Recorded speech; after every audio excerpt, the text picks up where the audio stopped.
Muna tayo sa munisipyo.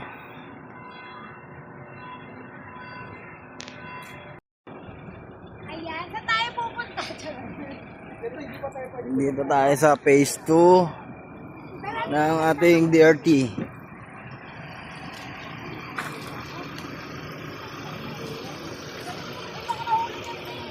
Bag ko ah. Ay, sumunod kayo sa akin. Ayoko. Tingin nga ako. Ano? Kapag bakasyon, tingin nga ako. Bakasyon na ngayon eh. Gawa na pala eh. Wala pang bahay. Tayo ngayon. Pwede mo ipaliwanag natin. Saan tayo, ano? Kagising ko lang.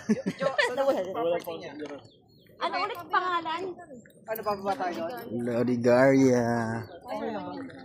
Okay lang, best ba ano tayo? Okay lang kasi vlog ko, di ba, Bes? Oo, sabi ko nga eh. Okay ko. Lahat na nakikita nyo. Malakad na sa tisa kasi ano, nasisiyak na ako doon siya. Ano malapit? Ano kayo makikita dito? Out makiling? 39, ano yung 39 yung places na Tourist spot. tourist spot, yung mga tapos mga Paris. Mag-iina ang binigay ni Lord. Siyempre po, nandito po ako ngayon sa Bulacan.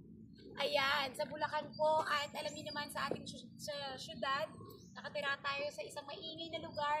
Pangarap ko po talaga magkaroon ng farm. Itutur ko kayo. Pagka gusto nyo po, napakamura lang po ng mga lote dito. Itutur ko kayo para malaman nyo po kung gaano kaganda at napakaganda ng view.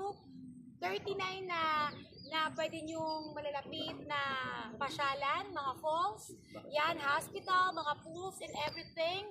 You know, the best to. Tara, dali. Wait namin po. Wala, ano pa? Ay, sige. Galing ah. Galing na anak, meron ka na palang director kasi.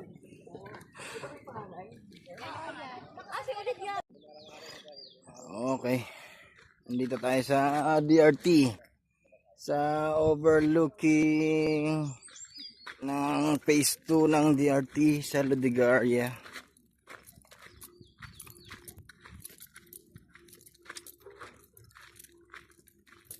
$100 square meter ang cut. Ang gawa na yung daanan.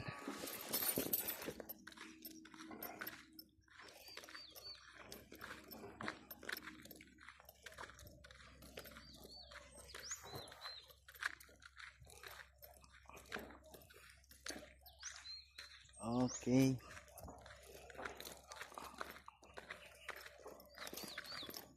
Init.